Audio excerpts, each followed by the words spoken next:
जी, अभी तक की डिस्कशन में आपका कोई सवाल?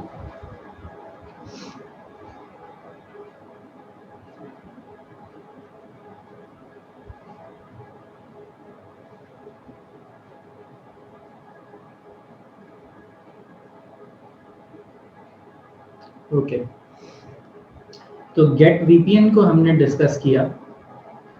Gate stands for group encrypted transport, और हमने ये देख लिया कि इसमें जो कम्युनिकेशन होगी between the two parties that will be using the original source IPs, यानी लैन के जो आईपीज हैं उन्हीं को इस्तेमाल करके ये कम्युनिकेशन होगी।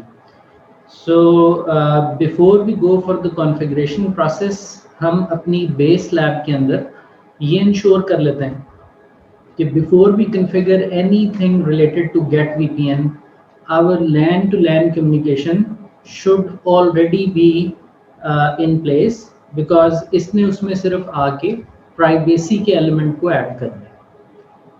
तो बेस लाइन में हमें कुछ चेंजेस करने पड़ेंगे और वो चेंजेस देख लेते हैं क्या है। अभी हमारे पास जो राउटर 1 है एज एन एग्जांपल, इसके पीछे we have a LAN and we will be using router 1 as our key server. So इसका लैन जो है that is immaterial for us, क्योंकि इसको तो हमने सिर्फ की सर्वर पर्पसेस के लिए यूज़ करना है। लाइकवाइज हम R2 को भी as a backup key server use करेंगे। सो इसका लैन भी control plane point of view से इममटेरियल है। R3 और R4 को एज ग्रुप मेंबर हम कॉन्फ़िगर करना चाहेंगे एंड वी वुड वांट कि R3 का लैन R4 के लैन से सिक्योरली कम्युनिकेट करे। तो अभी अगर मैं पिंग करूं 192.168.4.1 को सोर्स में 3.1 को रख के, तो ये कम्युनिकेशन नहीं होती नेचुरली। और इसकी रीज़न ये है कि हमारे आईएसपी के पास इन आईपीज़ को रूट करने के रूट एग्जिस्ट नहीं करते। So let's open ISP router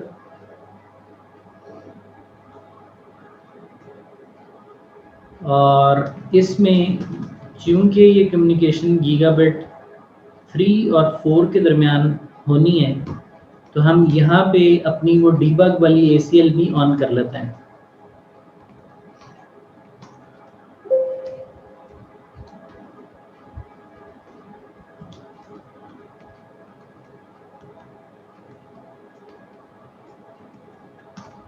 और जो हमारी ACL है ISP राउटर पे जो हम शुरू से यूज़ कर रहे हैं, उसमें हम सिर्फ ट्रैफिक को मैच किया करते हैं और हमें उससे पता चल जाता है कि ट्रैफिक किस कैटेगरी की है और किस सेक्शन से गुजर रही है।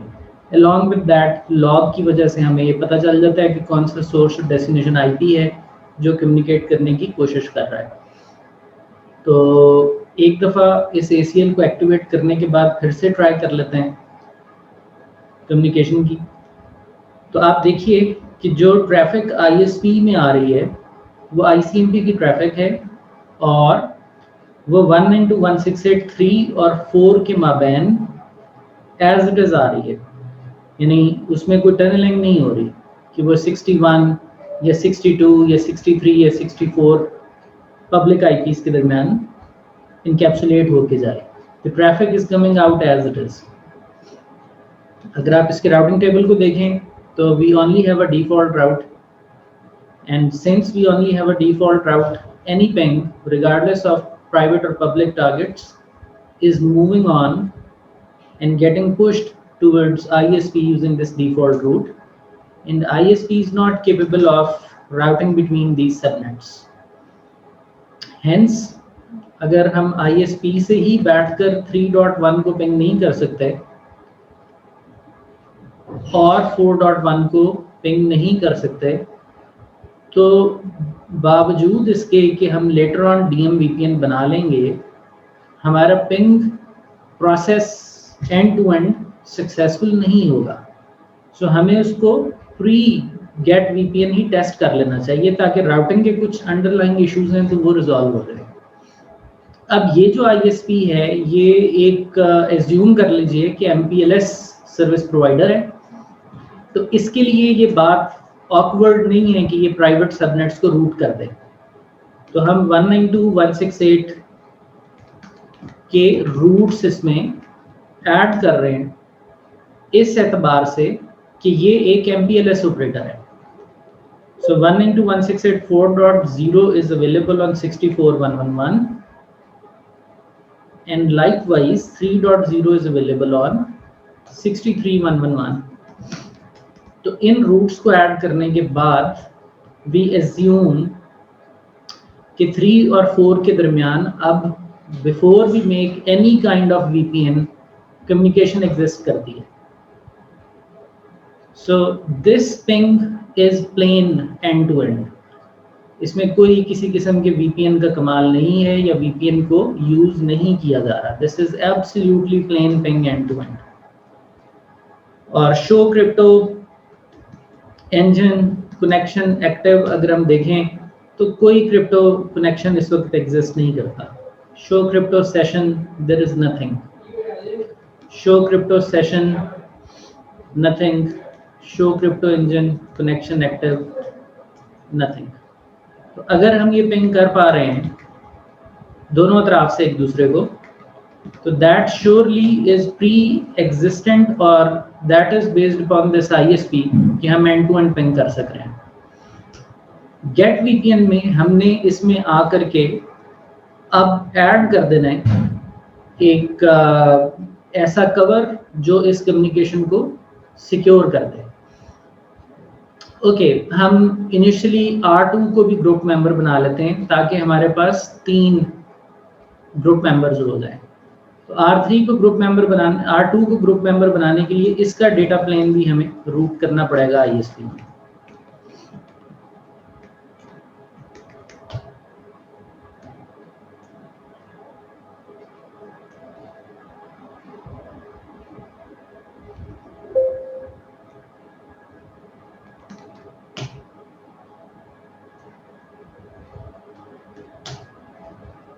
ओके, सो R2 से भी ट्राई कर लेते हैं।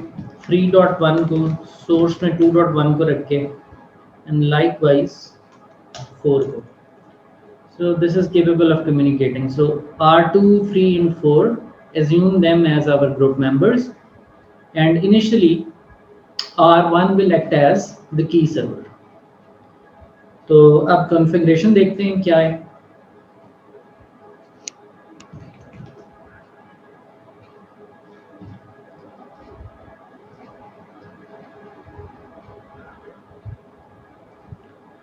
तो इनिशियल सिनेरियो में we have a key server which is R1. हमारे पास एक वैन है और उस वैन के ऊपर हमारे पास 3 ग्रुप मेंबर्स हैं,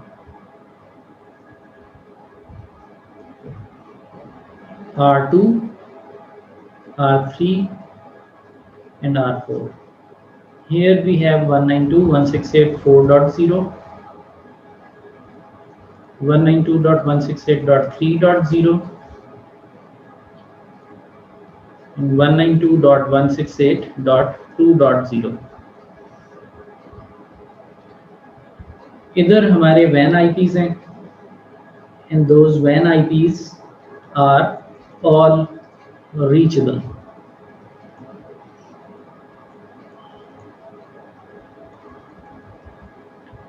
इस वक्त हमारे जो ये जो सबनेट्स हैं, इन सबनेट्स के दरमियान राउटिंग पहले से मौजूद है। They are able to talk to each other.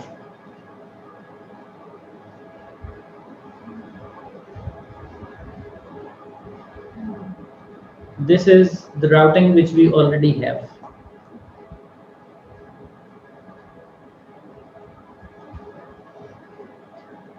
This routing path exists because assume this is our MPLS operator. अब हमें इसको सिक्योर करना है और जो गेट VPN है इसके अंदर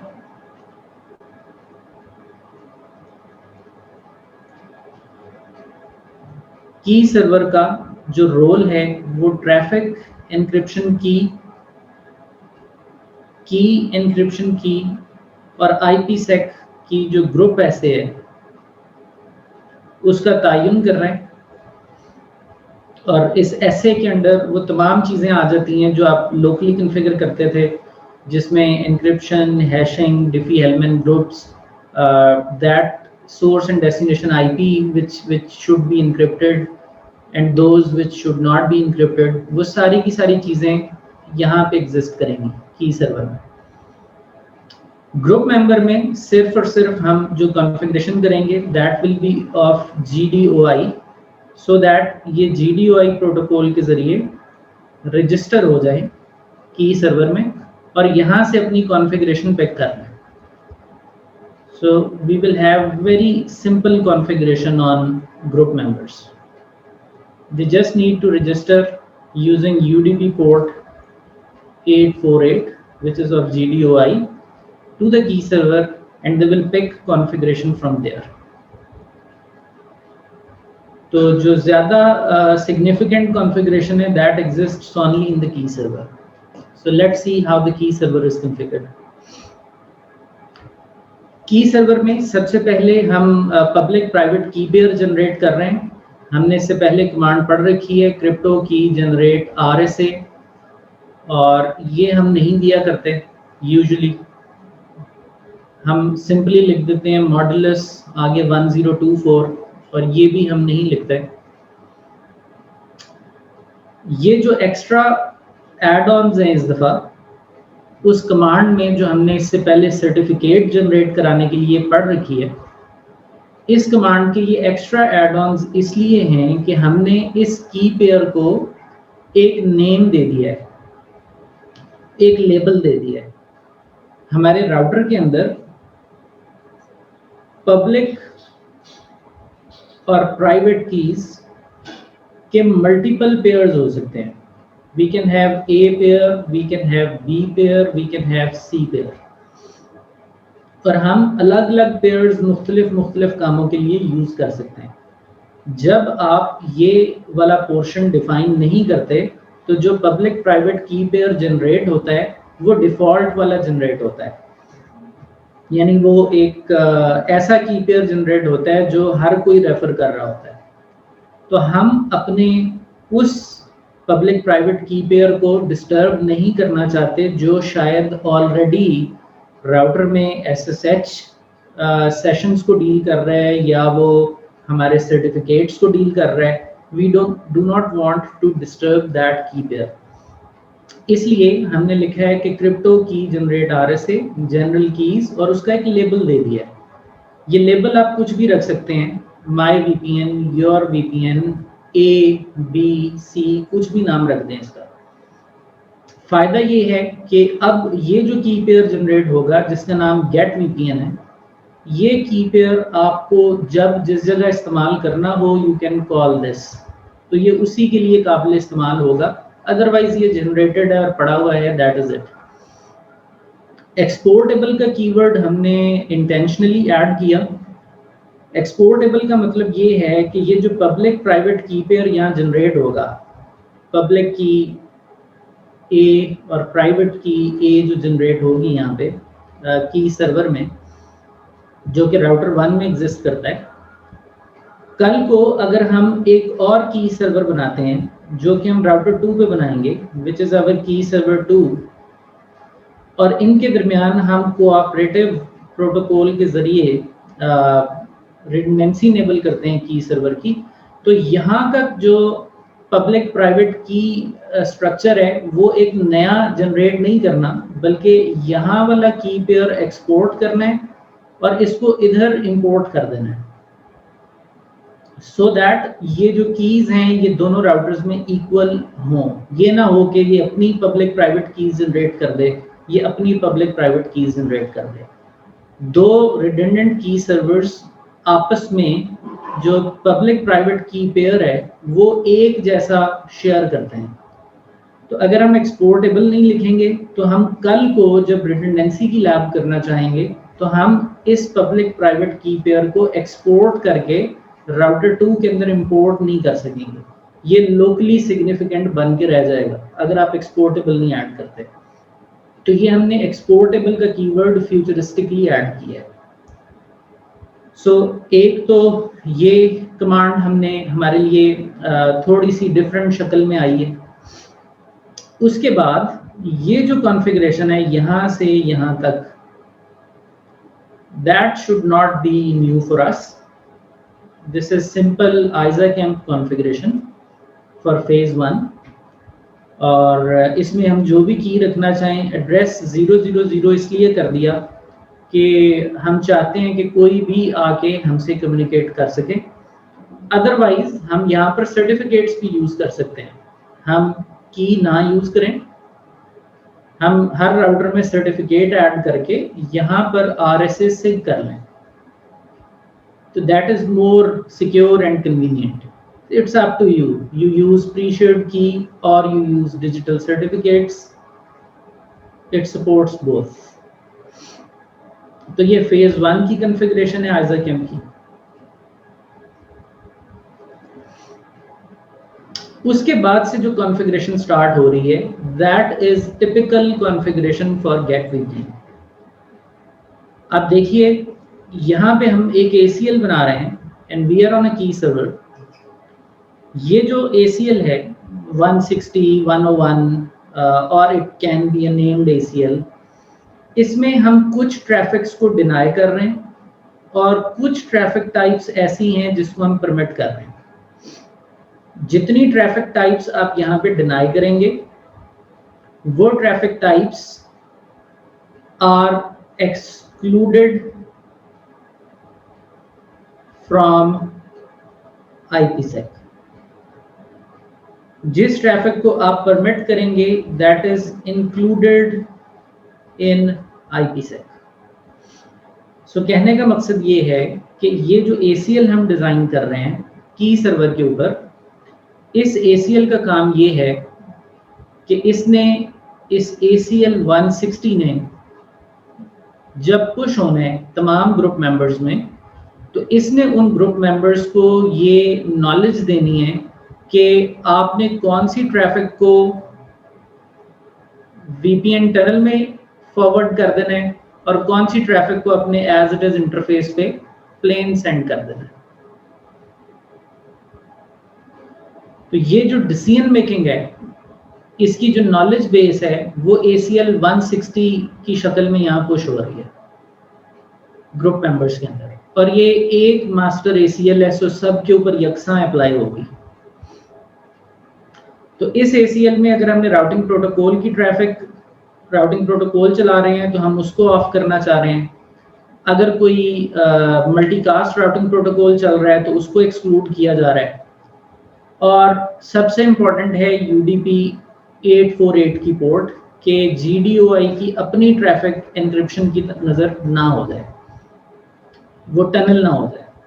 और उसके अलावा बाकी हर तरह की ट्रैफिक हम चाहते हैं कि वो IPsec की प्रोटेक्शन में आ जाए। तो की सर्वर में एक ये ACL क्रिएट की जाएगी।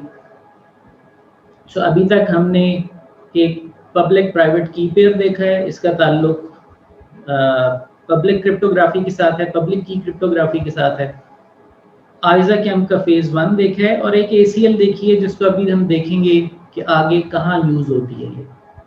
सो की सर्वर की कॉन्फ़िगरेशन ख़त्म नहीं हुई अभी, हम आगे बढ़ते हैं। और अब जो कॉन्फ़िगरेशन स्टार्ट होने लगी है, जाहिर है वो फेज़ 2 की कॉन्फ़िगरेशन है, और फेज़ 2 की कॉन्फ़िगरेशन गेट VPN की थोड़ी डिफरेंट होगी।